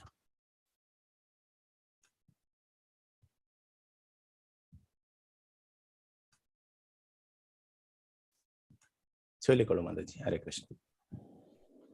ഹരേ കൃഷ്ണ. ദൃഷ്ടാമയാ ദിവി വിഭോ അഖിലധിഷ്ണ്യപാന മായുശ്രിയോ വിഭവ ഇച്ഛതിയാഞ്ജനോയം യേസ്മത്പിതുക്കുപിതഹാസ വിജൃംഭിതഭ്രൂ വിസ്ഫുർജിതേന ലുളിതാ സതുതേ നിരസ്തഃ. ഹരേ കൃഷ്ണ. ഹരേ കൃഷ്ണ. വിവർത്തനം ഭാവാർത്ഥം ഭക്തിവേദാന്ത സ്വാമി ശ്രീല പ്രഭുപാദയ്ക്ക് ജയ്. പ്രിയപ്പെട്ട ഭഗവാനെ, ജനങ്ങൾ പൊതുവെ ദീർഘായുസ്സിനും ഐശ്വര്യത്തിനും ആസ്വാദനത്തിനും വേണ്ടി ഉന്നത ലോകങ്ങളിലേക്ക് ഉയർത്തപ്പെടാൻ ആഗ്രഹിക്കുന്നു. പക്ഷേ ഇവയെല്ലാം എൻ്റെ പിതാവിൻ്റെ പ്രവർത്തനങ്ങളിലൂടെ ഞാൻ കണ്ടു. എൻ്റെ പിതാവ് ക്രുദ്ധനാകുമ്പോൾ ദേവന്മാർക്ക് നേരെ പരിഹാസത്തോടെ അട്ടഹസിക്കുമായിരുന്നു. പിതാവിൻ്റെ കൺപുരികങ്ങളുടെ ചലനങ്ങൾ കാണുമ്പോഴേ ദേവന്മാർ പരാജിതരായി പിൻവാങ്ങും. എന്നിട്ടും അതിശക്തനായിരുന്നിട്ടും എൻ്റെ പിതാവ് അങ്ങയാൽ ഒറ്റ നിമിഷം കൊണ്ട് പരാജയപ്പെടുത്തപ്പെട്ടു. അതിൻ്റെ ഭാവാർത്ഥം ഇവിടെ കാണിക്കാൻ സാധിക്കില്ല, അതുകൊണ്ട് ഭാവാർത്ഥം നാം വായിക്കാം. ഭാവാർത്ഥം ശ്രീല പ്രഭുപാദ് കി ജയ്. ഈ ഭൗതിക ലോകത്തിൽ ഒരാൾ ഐശ്വര്യം, ദീർഘായുസ്, സ്വാധീനം എന്നിവകളുടെ മൂല്യം പ്രായോഗിക അനുഭവത്തിൽ നിന്നും ഗ്രഹിക്കണം. ഇവിടെ മഹാന്മാരായ ധാരാളം രാഷ്ട്രീയക്കാരും നെപ്പോളിയനെയും ഹിറ്റ്ലറെയും പോലുള്ള സൈനിക മേധാവികളും സുഭാഷ് ചന്ദ്രബോസിനെയും ഗാന്ധിയെയും പോലുള്ള നേതാക്കളും ഉണ്ടായിരുന്നതിന് നമുക്ക് പ്രായോഗികമായ അനുഭവമുണ്ട്. പക്ഷെ അവരുടെ ജീവിതങ്ങൾ അവസാനിച്ചതിനൊപ്പം അവർക്കുണ്ടായിരുന്ന ജനസമ്മതിയും സ്വാധീനവുമെല്ലാം അവസാനിച്ചു. പ്രഹ്ലാദ് മഹാരാജാവ് മുമ്പ് തന്നെ അദ്ദേഹത്തിന്റെ പിതാവ് ഹിരണ്യകശിപുവിന്റെ പ്രവർത്തനങ്ങളിൽ നിന്നും ഇവയെല്ലാം അനുഭവിച്ചറിഞ്ഞിരുന്നു. അതിനാൽ പ്രഹ്ലാദ് മഹാരാജാവ് ഭൗതിക ലോകത്തിലെ യാതൊന്നിനും യാതൊരു പ്രാധാന്യവും നൽകിയില്ല. ആർക്കും തന്നെ ശാരീരികവും ഭൗതികമായ നേട്ടങ്ങൾ എന്നേക്കും നിലനിർത്താനാവില്ല. ഈ ഭൗതിക ലോകത്തിലെ ഒന്നും അത് എത്രമാത്രം ശക്തിയും ഐശ്വര്യവും സ്വാധീനവും ഉള്ളതായാലും എന്ന നിലക്കും നിലനിൽക്കുന്നില്ലെന്ന് ഒരു വൈഷ്ണവന് മനസ്സിലാക്കാൻ കഴിയും. ഏതു നിമിഷവും അത്തരം കാര്യങ്ങൾ തുടച്ചു നീക്കപ്പെടാം. ആർക്കാണ് അവയെ തുടച്ചു നീക്കാൻ കഴിയുക? പരമദിവ്യോത്തമ പുരുഷനായ ഭഗവാനെ. അതുകൊണ്ട് പരമശ്രേഷ്ഠനേക്കാൾ ശ്രേഷ്ഠനായി ആരും തന്നെയില്ലെന്ന് നാം നിർണായകമായി അറിഞ്ഞിരിക്കണം. അതിനാൽ ആ പരമശ്രേഷ്ഠൻ ആവശ്യപ്പെടുന്നു, സർവധർമാൻ പരിത്യജ്യ മാമേകം ശരണം വ്രജ. ബുദ്ധിയുള്ള ഏതു മനുഷ്യനും ഈ നിർദ്ദേശം അംഗീകരിക്കണം. ജനിമൃതികളുടെ ആവർത്തന ചക്രത്തിൽ നിന്നും മോചിതനാകാൻ ഒരാൾ നിർബന്ധമായും ഭഗവാനെ ആത്മസമർപ്പണം ചെയ്യണം.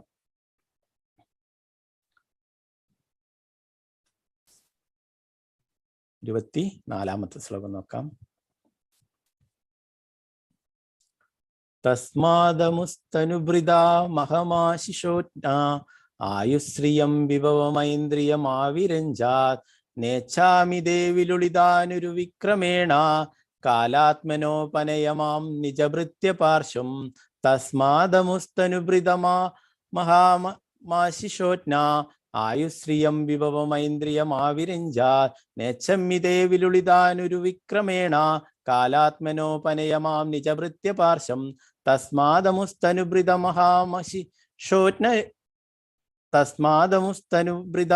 മഹാമാശിഷോജ്ഞ ആയുശ്രിയം വിഭവമൈന്ദ്രിയമാവിരിഞ്ചാത് നേച്ഛാമി ദേവിലുളിതാനുരു വിക്രമേണ കാലാത്മനോപനയമാം നിജഭൃത്യപാർശ്വം. രണ്ടുപേര് ചൊല്ലിക്കോളൂ. അല്ലുണ്ണി മാതാജി. ഹരേ കൃഷ്ണ. ഹരേ കൃഷ്ണ പ്രഭു. ചൊല്ലിക്കോളൂ. തസ്മാദ് അമുസ്തനുഭൃതാമഹമാശിഷോജ്ഞ ആയുശ്രിയം വിഭവം ഐന്ദ്രിയമാവിരിഞ്ചാത് നേച്ഛാമി ദേവിലുളിതാനുരു വിക്രമേണ കാലാത്മനോപനയനമാം നിജഭൃത്യപാർശ്വം. ഹരേ കൃഷ്ണ. ഭാരതി അമ്മ. ഹരേ കൃഷ്ണ. ചൊല്ലിക്കോളൂ. തസ്മാദംസ്തനുഭിദാ മഹാമശിശോഷജ്ഞ ആയുശ്രിയം വിഭവമൈന്ദ്രിയമാവിരിഞ്ചാത് നേച്ഛാമി ദേവിലുളിതാനുരു വിക്രമേണ കാലാത്മനോപനയമാം നിജഭൃത്യപാർശ്വം. ഹരേ കൃഷ്ണ. ഹരേ കൃഷ്ണ. വിവർത്തനം ഭാവാർത്ഥം എ സി ഭക്തിവേദാന്ത സ്വാമി ശ്രീല പ്രഭുപാദിക്ക് ജയ്. എൻ്റെ പ്രിയപ്പെട്ട ഭഗവാനെ, ഇപ്പോൾ എനിക്ക് ബ്രഹ്മാവ് മുതൽ താഴേക്ക് ഏറ്റവും നിസാരമായ ഉറുമ്പ് വരെയുള്ള ജീവസത്തകൾ ആസ്വദിക്കുന്ന ലൗകിക ഐശ്വര്യങ്ങൾ, നിഗൂഢ ശക്തി, ദീർഘായുസ് തുടങ്ങിയ ഭൗതിക സന്തോഷങ്ങൾ സമ്പൂർണമായി പരിചിതമാണ്. ശക്തമായ കാലത്തിന്റെ രൂപത്തിൽ അങ്ങ് അവയെല്ലാം നശിപ്പിക്കുന്നു. ആകയാൽ എൻ്റെ അനുഭവത്തിൽ അവയൊന്നും സ്വന്തമാക്കാൻ ഞാൻ കാക്ഷിക്കുന്നില്ല. ഭഗവാനെ, അങ്ങയുടെ പരിശുദ്ധ ഭക്തനുമായി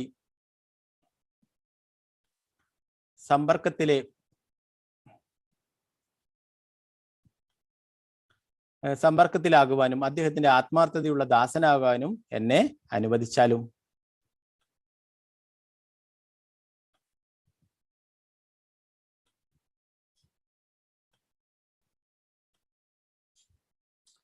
ഭാവാർത്ഥം ശ്രീല പ്രഭുപാദിക്ക് ജയ്.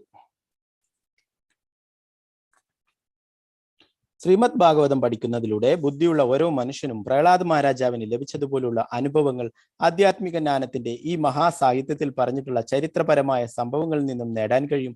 പ്രഹ്ലാദ് മഹാരാജാവിന്റെ കാലടികളെ പിന്തുടർന്ന ഒരുവന് എല്ലാ ഭൗതിക ഐശ്വര്യങ്ങളും ഏതു നിമിഷവും നശിക്കാവുന്നതാണെന്ന് അനുഭവങ്ങളിലൂടെ ഉറപ്പിക്കാനാവും. നമ്മൾ നാനാവിധത്തിലുള്ള ഇന്ദ്രിയ സുഖങ്ങൾ നേടാൻ ശ്രമിച്ചുകൊണ്ടിരിക്കുന്ന ഈ ശരീരം പോലും ഏതു നിമിഷവും നശിക്കാം. എന്നാൽ ആത്മാവ് അനശ്വരമാണ്. നഹന്യതേ ഹന്യമാനേ ശരീരേ. ശരീരം നശിക്കുമ്പോഴും ആത്മാവ് നശിക്കുന്നില്ല. അതിനാൽ ബുദ്ധിയുള്ള ഒരു മനുഷ്യൻ ശരീരത്തിന്റെ സുഖത്തിന് വേണ്ടിയല്ല, ജീവാത്മാവിന്റെ സന്തോഷത്തിന് വേണ്ടിയാണ് പരിശ്രമിക്കേണ്ടത്. ഒരുവന് ബ്രഹ്മദേവനെ പോലെയും ഇതര ദേവന്മാരെ പോലെയും വളരെ ദീർഘകാലം ജീവിക്കാൻ കഴിയുന്ന ഒരു ശരീരം ലഭിച്ചാൽ പോലും അതും നശിക്കും. അതുകൊണ്ട് ബുദ്ധിയുള്ള ഒരു വ്യക്തി അനശ്വരമായ ആത്മാവിന്റെ കാര്യത്തിലാണ് ആകാംക്ഷപ്പെടേണ്ടത്. സ്വയം രക്ഷിക്കണമെന്നുണ്ടെങ്കിൽ ഒരുവൻ നിശ്ചയമായും ഒരു പരിശുദ്ധ ഭക്തനെ ശരണം പ്രാപിക്കണം. അതിനാൽ നരോത്തമദാസ് താക്കൂർ പറയുന്നു, ചാടിയ വൈഷ്ണവ സേവ നിസ്താര പയേച്ചക്കേബ. ഒരുവന് ശരീരം നിമിത്തമുണ്ടാകുന്ന ഭൗതിക പ്രകൃതിയുടെ കടന്നാക്രമണത്തിൽ നിന്ന് സ്വയം രക്ഷിക്കണമെന്ന് ഇച്ഛയുള്ള പക്ഷം അവൻ നിശ്ചയമായും കൃഷ്ണാബോധം ഉള്ളവനായി തീരുകയും കൃഷ്ണനെ പൂർണ്ണമായി മനസ്സിലാക്കാൻ ശ്രമിക്കുകയും വേണം. ഭഗവത്ഗീത 4:9 പ്രസ്താവിച്ചിട്ടുള്ളതുപോലെ ജന്മ കർമ്മചമേ ദിവ്യം ഏവം യോവേത്തി തത്വത. ഒരുവൻ കൃഷ്ണനെ സത്യത്തിൽ അറിയണം. ഒരു പരിശുദ്ധ ഭക്തന് സേവനം ചെയ്താൽ മാത്രമേ അവനിത് കഴിയൂ. അതിനാൽ നരസിംഹദേവൻ തന്നെ ഭൗതികമായ ഐശ്വര്യങ്ങൾ നൽകി അനുഗ്രഹിക്കുന്നതിനു പകരം ഒരു നിർമ്മല ഭക്തനുമായി സമ്പർക്കത്തിലാക്കി അദ്ദേഹത്തിന്റെ ദാസനാക്കണമെന്ന് പ്രഹ്ലാദ് മഹാരാജാവ് പ്രാർത്ഥിച്ചു. പ്രഹ്ലാദ് മഹാരാജന്റെ ഈ മനോഭാവം ഈ ഭൗതിക ലോകത്തിലെ ബുദ്ധിയുള്ള ഓരോ മനുഷ്യനും പിന്തുടരണം. മഹാജനേന ഗതസ്സപന്ത. പ്രഹ്ലാദ് മഹാരാജാവ് അദ്ദേഹത്തിന്റെ പിതാവിനാൽ ഉപേക്ഷിക്കപ്പെട്ട സാമ്രാജ്യം അനുഭവിക്കാൻ അഭിലഷിച്ചില്ല. പകരം അദ്ദേഹം ഭഗവാന്റെ ഒരു ദാസനായി തീരാൻ ആഗ്രഹിച്ചു. ഭൗതിക പുരോഗതിയിലൂടെ നിരന്തരം സുഖം അന്വേഷിക്കുന്ന മതിഭ്രമത്തിന്റെ മാനവ സംസ്കാരത്തെ പ്രഹ്ലാദ് മഹാരാജാവ് അദ്ദേഹത്തിന്റെ പാദമുദ്രകൾ കർശനമായി പിന്തുടരുന്ന അനുയായികളും പാടെ നിരസിച്ചു. ഭുക്തി, മുക്തി, സിദ്ധി എന്നിങ്ങനെയുള്ള സാങ്കേതിക നാമങ്ങളിൽ അറിയപ്പെടുന്ന വിഭിന്നങ്ങളായ ഭൗതിക ഐശ്വര്യങ്ങളുണ്ട്. ഭുക്തി എന്നാൽ ഇന്ദ്രിയ സുഖം, പരമാവധി ആസ്വദിക്കാൻ സാധിക്കുന്ന ഉന്നത ലോകങ്ങളിലേക്ക് ദേവന്മാരെ പോലെ ചെയ്യാൻ കഴിയുന്ന അവസ്ഥയെ പ്രതിപാദിക്കുന്നു. മുക്തി ഭൗതിക പുരോഗതിയിൽ ഭഗ്നാശനായി ഭവിക്കുകയും അതുമൂലം പരമോന്നതിന് സമനായി തീരാൻ കാക്ഷിക്കുകയും ചെയ്യുന്ന ഒരുവന്റെ അവസ്ഥയെ സിദ്ധി കഠിനതരങ്ങളായ ധ്യാനത്തിലൂടെ യോഗികളെ പോലെ 8 വിധത്തിലുള്ള സിദ്ധികൾ, അണിമ, ലഘിമ, മഹിമ തുടങ്ങിയവ കാക്ഷിക്കുന്നതിനെ പരാമർശിക്കുന്നു. ഭുക്തിയിലൂടെയും മുക്തിയിലൂടെയും സിദ്ധിയിലൂടെയും ഏതെങ്കിലും തരത്തിലുള്ള ഭൗതിക നേട്ടങ്ങൾ ആഗ്രഹിക്കുന്ന എല്ലാവരും യഥാകാലം ശിക്ഷിക്കപ്പെടുകയും ഭൗതിക കർമ്മങ്ങളിലേക്ക് മടങ്ങി വരികയും ചെയ്യുന്നു. പ്രഹ്ലാദ് മഹാരാജാവ് അവയെ എല്ലാം തള്ളിക്കളഞ്ഞു. അദ്ദേഹം ഒരു വിശുദ്ധ ഭക്തന്റെ മാർഗനിർദ്ദേശത്തിന് കീഴിൽ ഭക്തിയുത സേവന പരിശീലനത്തിൽ മുഴുകാൻ മാത്രം ആശിച്ചു. 25ാമത്തെ ശ്ലോകം.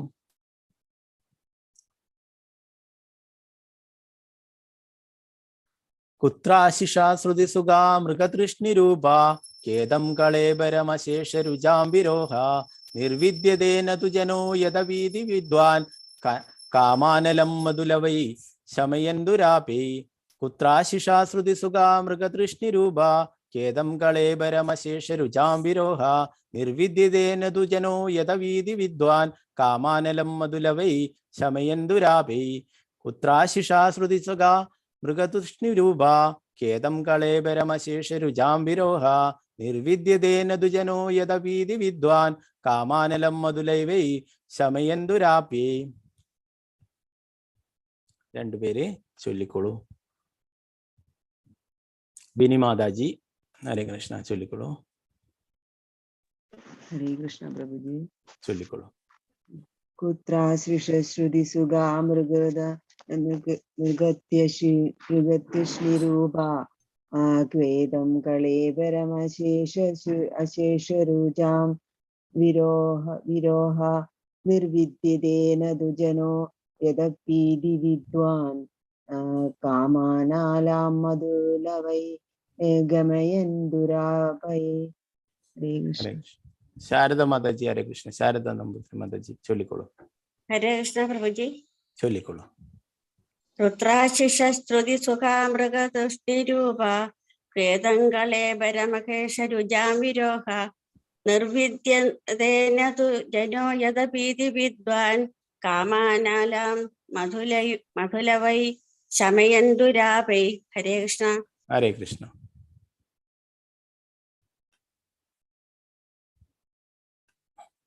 വിവർത്തനം ഭാവാർത്ഥം എസ് ഭക്തിവേദാന്ത സ്വാമി ശ്രീ പ്രഭുപാദ് കി ജയ്. ഈ ഭൗതിക ലോകത്തിൽ എല്ലാവരും വെറുമൊരു മരീചിക പോലുള്ള ഭാവി സുഖം കാക്ഷിക്കുന്നു. മരുഭൂമിയിൽ എവിടെയാണ് ജലമുള്ളത്? അല്ലെങ്കിൽ ഭൗതിക ലോകത്തിൽ എവിടെയാണ് സുഖമുള്ളത്? ഈ ശരീരത്തിന് എന്ത് മൂല്യമാണുള്ളത്? ഇത് വെറും ഒരു കൂട്ടം രോഗങ്ങളുടെ സ്രോതസ് മാത്രമാണ്. തത്വചിന്തകരെന്നും ശാസ്ത്രജ്ഞരെന്നും രാഷ്ട്രീയക്കാരെന്നും പെടുന്നവർക്ക് ഇത് ശരിക്കും അറിവുണ്ട്. എന്നിട്ടും അവർ താൽക്കാലിക സുഖം ആഗ്രഹിക്കുന്നു. സുഖവും സന്തോഷവും നേടുക വളരെ ദുഷ്കരമാണ്. പക്ഷേ ഇന്ദ്രിയ സംയമനം പാലിക്കാൻ കഴിവില്ലാത്തതിനാൽ അവർ ഒരിക്കലും ശരിയായ ഒരു നിർണയത്തിൽ എത്താതെ ഈ ഭൗതിക ലോകത്തിലെ സുഖമെന്നും സന്തോഷമെന്നും പറയപ്പെടുന്നവയുടെ പിന്നാലെ പരക്കം പായുന്നു. ഭാവാർത്ഥം ശ്രീല പ്രഭുപാദ് കി ജയ്.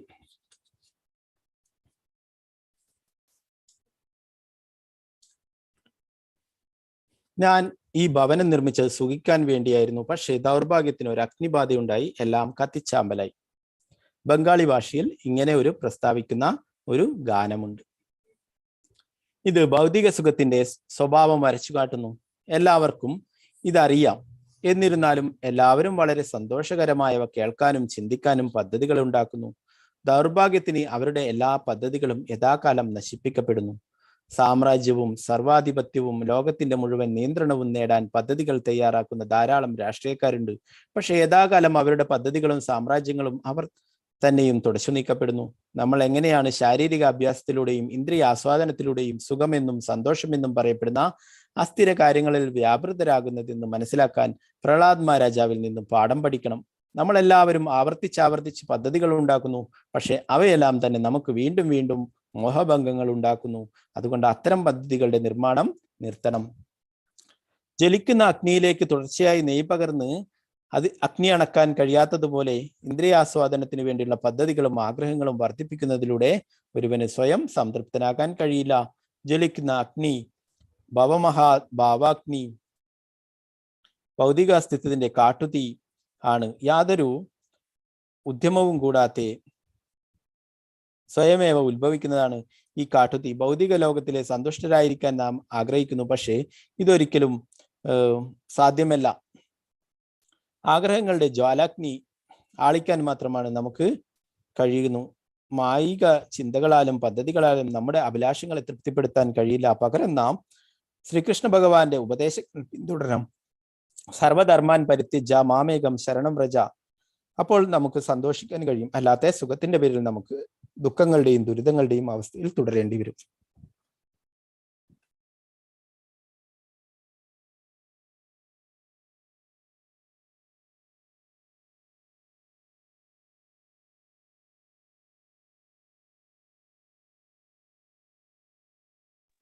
അടുത്തൊരു ശ്ലോകം കൂടി നമുക്ക് നോക്കാം. 26.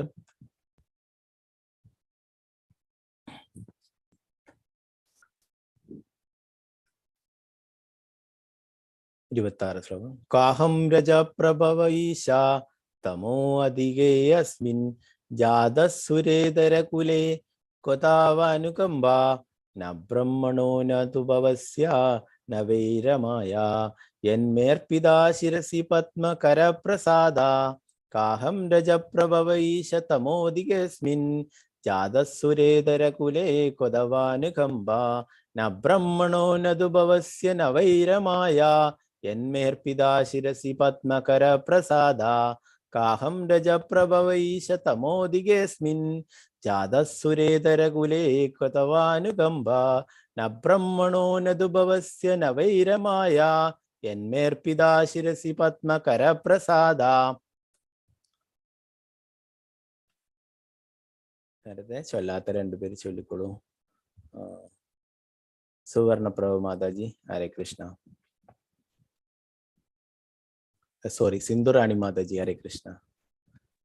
ഓക്കെ, ഹരേ കൃഷ്ണ പ്രഭുജി. ഓം നമോ ഭഗവതേ വാസുദേവായ. കോഹം രജപ്രഭൈഷ തമോധികേസ്മിൻ ജാതസുരേതര കുലേ ക്വതവാനുകമ്പ ന ബ്രഹ്മണോ ന തു ഭവസ്യ ന വൈരമായ യന്മേർപിത ശിരസി പത്മകര പ്രസാദ. ഹരേ കൃഷ്ണ. ഹരേ കൃഷ്ണ. സുധീന്ദ്രം പ്രഭു, ഹരേ കൃഷ്ണ. ചൊല്ലിക്കോളൂ പ്രഭു. ഹരേ കൃഷ്ണ. ഹരേ കൃഷ്ണ, കേൾക്കുന്നുണ്ടോ? ചൊല്ലിക്കോളൂ, ചൊല്ലിക്കോളൂ. ക്വാഹം രജപ്രഭവ ഈശ തമോധികസ്മിൻ ജാതസുരേതര കുലേ ക്വതാനുകമ്പ ന ബ്രഹ്മണോ ന തു ഭവസ്യ ന വൈരമായ യന്മേർപിത ശിരസി പത്മകര പ്രസാദ. ഹരേ കൃഷ്ണ. ഹരേ കൃഷ്ണ. ഹരേ കൃഷ്ണ. സോറി, മറ്റുള്ളവർക്ക് ഇന്ന് സമയക്കുറവുള്ളതുകൊണ്ടാണ്. നമുക്ക് നാളത്തെ ശ്ലോകം മുതൽ എല്ലാവർക്കും ചാൻസ് തരും. വിവർത്തനം. ഭാവാർത്ഥം. എസ് സി ഭക്തിവേദാന്ത സ്വാമി ശ്രീല പ്രഭുപാദിക്ക് ജയ്. അല്ലയോ പരമപുരുഷനായ ഭഗവാനെ, ഞാൻ നരകീയമായ രജസ്തമോ ഗുണങ്ങൾ നിറഞ്ഞ കുടുംബത്തിൽ ജനിച്ചവനാകിയാൽ എൻ്റെ അവസ്ഥ എന്താണ്? അങ്ങ് ബ്രഹ്മദേവനും മഹാദേവനും ഭാഗ്യദേവതയായ ലക്ഷ്മിക്ക് പോലും നൽകാത്ത അങ്ങയുടെ അകാരണമായ കാരുണ്യത്തെപ്പറ്റി എന്തു പറയാൻ? അവിടുന്ന് ഒരിക്കലും അവിടുത്തെ കരപങ്കജം അവരുടെ ശിരസിന്മേൽ വെച്ചിട്ടില്ല, പക്ഷെ അങ്ങത് എൻ്റെ ശിരസിൽ വെച്ചു. ഭാവാർത്ഥം. ശ്രീല പ്രഭുപാദിക്ക് ജയ്.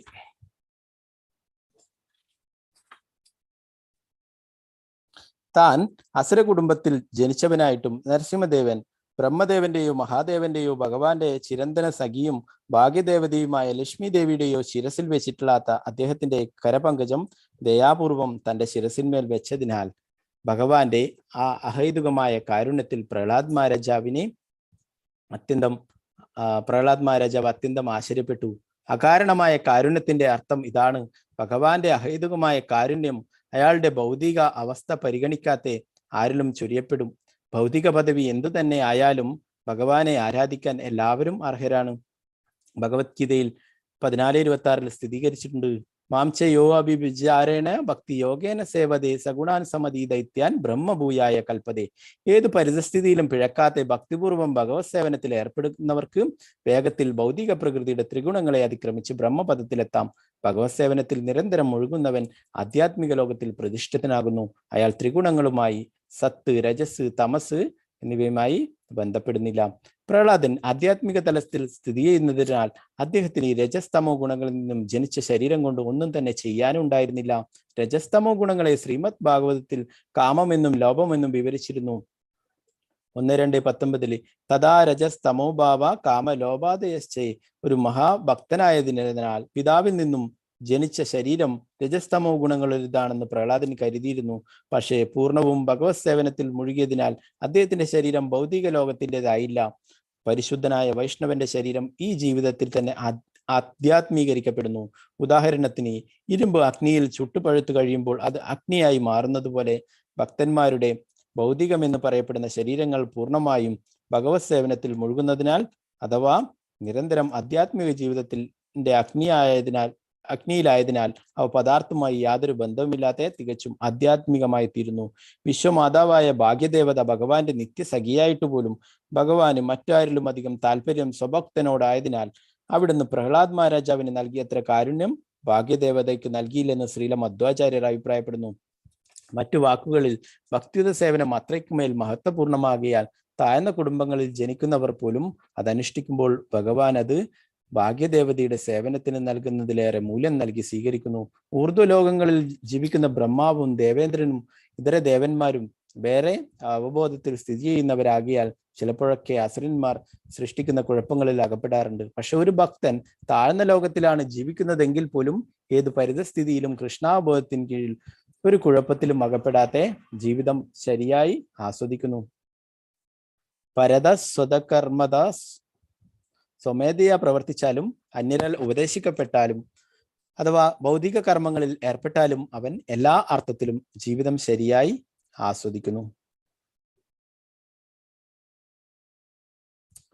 അപ്പൊ ഇവിടെ എന്താണ് ആ ഭക്തപ്രഹ്ലാദന് ലഭിച്ചിട്ടുള്ള അനുഗ്രഹത്തെ കുറിച്ചിട്ട് ഇവിടെ പറയുന്നു അല്ലെ. നാരായണം നമസ്കൃത്യ നരം ചൈവ നരോത്തമം ദേവീം സരസ്വതീം വ്യാസം തതോ ജയമുദിരേ. നഷ്ടപ്രായേഷു ഭദ്രേഷു നിത്യം ഭാഗവത സേവയാ ഭഗവതേ ഉത്തമ ശ്ലോകേ ഭക്തിർഭവതി നൈഷ്ഠികേ. മുഖം കരോതി വാചാലം പങ്കും ലംഘയതേ ഗിരിം യത്കൃപാതമഹം വന്ദേ ശ്രീ ഗുരു ദിനധാരിണം പരമാനന്ദ മാധവം ശ്രീ ചൈതന്യേശ്വരം. നമോ വിഷ്ണുപാദായ കൃഷ്ണപൃഷ്ഠായ ഭൂതലേ ശ്രീമദേ ഭക്തിവേദാന്ത സ്വാമിനി നാമിനെ. നമസ്തേ സാരസ്വതേ ദേവേ ഗൗരവാണി പ്രചാരണേ നിർവിശേഷ ശൂന്യവാദി പാശ്ചാത്യ ദേശധര. ജയ ശ്രീകൃഷ്ണ ചൈതന്യ പ്രഭു നിത്യാനന്ദ ശ്രീ അദ്വൈത ഗദാധര ശ്രീവാസാദി ഗൗര ഭക്തവൃന്ദ. ഹരേ കൃഷ്ണ കൃഷ്ണ കൃഷ്ണ ഹരേ ഹരേ, ഹരേ രാമ രാമ രാമ ഹരേ ഹരേ.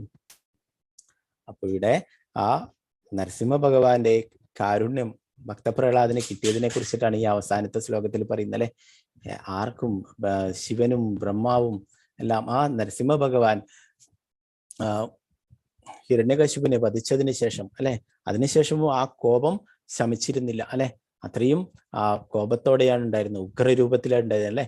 അപ്പൊ അത് കണ്ടിട്ട് ആ നരസിംഹ ഭഗവാന്റെ കോപത്തെ ശമിപ്പിക്കാനായിട്ട് പ്രാർത്ഥനകൾ അർപ്പിക്കാൻ, ഒരു മാലയൊക്കെ ചാർത്തിട്ട് പ്രാർത്ഥനകൾ അർപ്പിക്കാനായിട്ട് എല്ലാവരും ഭയപ്പെട്ടു. ശിവൻ ബ്രഹ്മാവ് ശിവനോട് പറഞ്ഞു. അപ്പൊ ശിവൻ തനിക്ക് സാധ്യമല്ല, അടുത്തേക്ക് പോകും. അങ്ങനെ ഓരോരോ ഇന്ദ്രനോട് പറഞ്ഞു, സാക്ഷാൽ ലക്ഷ്മി ദേവിയോട് തന്നെ പറഞ്ഞു അല്ലെ. അപ്പൊ ലക്ഷ്മി ദേവി പറഞ്ഞു, ഇങ്ങനെയുള്ള ഒരു രൂപം ഞാൻ ഇതുവരെ കണ്ടിട്ടില്ല അല്ലെ. നാരായണന്റെ പതി തന്നെയാണ് അല്ലെ, എന്നാൽ ഇത്രയും ഭയങ്കരമായിട്ടുള്ള രൂപം, ഇത്രയും ഭീതിപ്പെടുത്തുന്ന ഈ രൂപം ഞാൻ എവിടെയും കണ്ടിട്ടില്ല. അപ്പോൾ എനിക്ക് അടുത്തു പോകാൻ തന്നെ സാധിക്കില്ല എന്ന് പറയുന്നുണ്ട്. അപ്പൊ അവസാനം ആ ബ്രഹ്മാവും ശിവനും എല്ലാ ദേവന്മാരും ഒക്കെ ആരെയാണ് സമീപിച്ചത്? ഭക്തപ്രഹ്ലാദനോട് പറയുകയുണ്ടായി അല്ലെ. ഭക്തപ്രഹ്ലാദനോട് പറഞ്ഞു, നിനക്ക് വേണ്ടിയിട്ടാണ് നരസിംഹ ഭഗവാൻ അവതരിച്ചിട്ടുള്ളത്. അപ്പൊ നീ പ്രാർത്ഥിച്ചു കഴിഞ്ഞാൽ നരസിംഹ ഭഗവാൻ ശാന്തനാവും എന്ന് പറയുകയുണ്ടായി അല്ലെ. അപ്പോ എന്താണ് പ്രഭുപാദർ ഉദാഹരണം പറയുന്നു. ഒരു സിംഹത്തിനെ, കാട്ടിലെ സിംഹത്തിനെ മറ്റെല്ലാ മൃഗങ്ങൾക്കും എല്ലാ ജീവികൾക്കും ഭയമാണ് അല്ലെ. എന്നാൽ ആ സിംഹത്തിന്റെ കുട്ടിക്ക് സിംഹത്തിന് ഭയമുണ്ടോ? ഇല്ല അല്ലെ. അത് അതിനെ തലോടും, അതിനെ നക്കും അല്ലെ, അതിനെ സംരക്ഷിക്കും, എല്ലാ തരത്തിലും അതിനെ ഇതാക്കും അല്ലെ. അപ്പോൾ ഒരിക്കലും സിംഹത്തിന്റെ കുട്ടിക്ക് സിംഹത്തിന് ഭയമില്ല അല്ലെ. അതുപോലെ ആ ഭഗവാന്റെ പ്രിയ ഭക്തനാണ് ഭക്തപ്രഹ്ലാദൻ അല്ലെ. അതുകൊണ്ട് യാതൊന്നും ഭയപ്പെടാനില്ല. ഭക്തപ്രഹ്ലാദൻ നിഷ്കളങ്കമായിട്ടുള്ള ഭക്തിയാണ് അല്ലെ, യാതൊരു ആഗ്രഹവുമില്ലാത്ത അല്ലെ.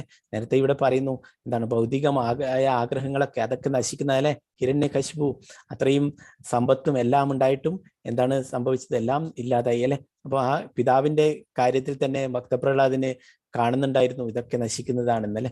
അപ്പോൾ ആ ഭക്തപ്രഹ്ലാദൻ ഭഗവാന്റെ പ്രിയ ഭക്തനാണ്, യാതൊരു ആഗ്രഹങ്ങളുമില്ലാത്ത ആ അത്രയും നിഷ്കളങ്കമായിട്ടുള്ള ഭക്തിയാ അല്ലെ. അപ്പോൾ അതുകൊണ്ട് തന്നെ എന്താണ് ആ ഭഗവാന്റെ അടുത്ത് പോവാൻ പ്രഹ്ലാദന് യാതൊരു ഭയവും ഉണ്ടായില്ല അല്ലെ. അങ്ങനെ പ്രാർത്ഥനകൾ അർപ്പിച്ചിട്ട് ഭഗവാനെ പ്രണമിച്ചുകൊണ്ട് ആ മാല ഭഗവാന്റെ ആ നരസിംഹ ഭഗവാന്റെ കഴുത്തില് ഇട്ടുകൊടുക്കുകയുണ്ടായി. അപ്പോ ആ എന്താണ് ഭഗവാൻ ആ ഭക്തപ്രഹ്ലാദനെ പിടിച്ച് മടിയിലിരുത്തിയിട്ട് അനുഗ്രഹങ്ങൾ നൽകിയിട്ടുണ്ടായി അല്ലെ. അപ്പൊ ഇവിടെ പറയുന്നു ആ നരസിംഹ ഭഗവാന്റെ ആ കരം, ആ തൃക്കൈ മറ്റുള്ള ആർക്കും അതുകൊണ്ട് അനുഗ്രഹങ്ങൾ ലഭിച്ചിട്ടില്ല, സാക്ഷാൽ ലക്ഷ്മി ദേവിക്ക് പോലും അല്ലെ.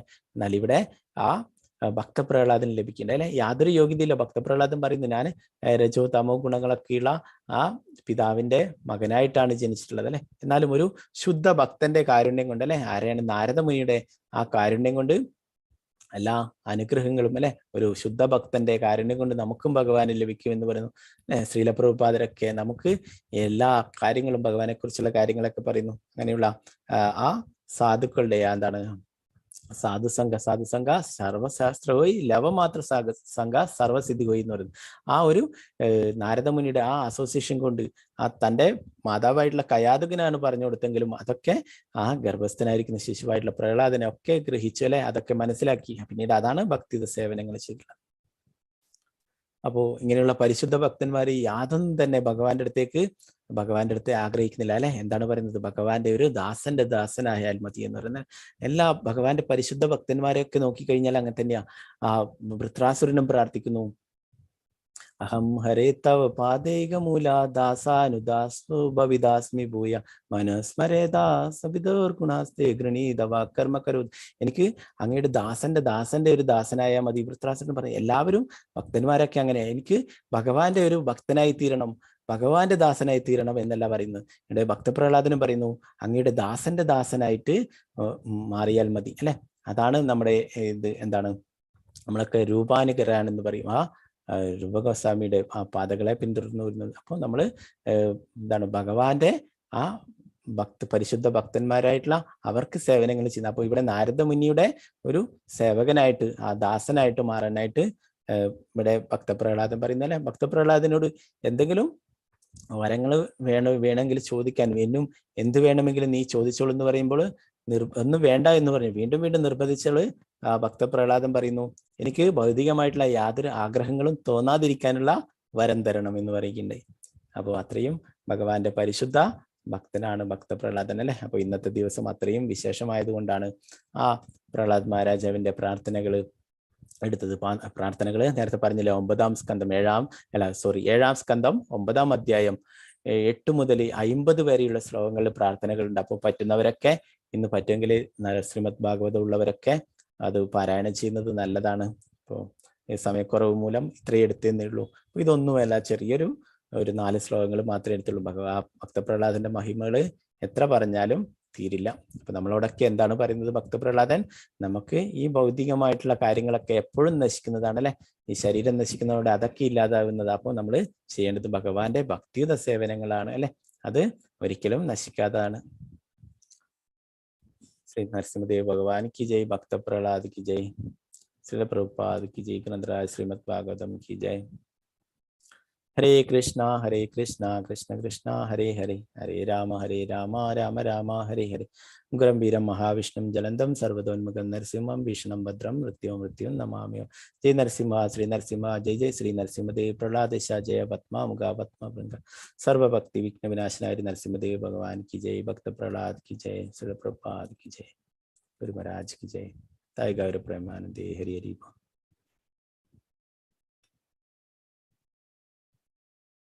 ഹരേ കൃഷ്ണ. ഇന്ന് പറഞ്ഞ ഭാഗങ്ങളിൽ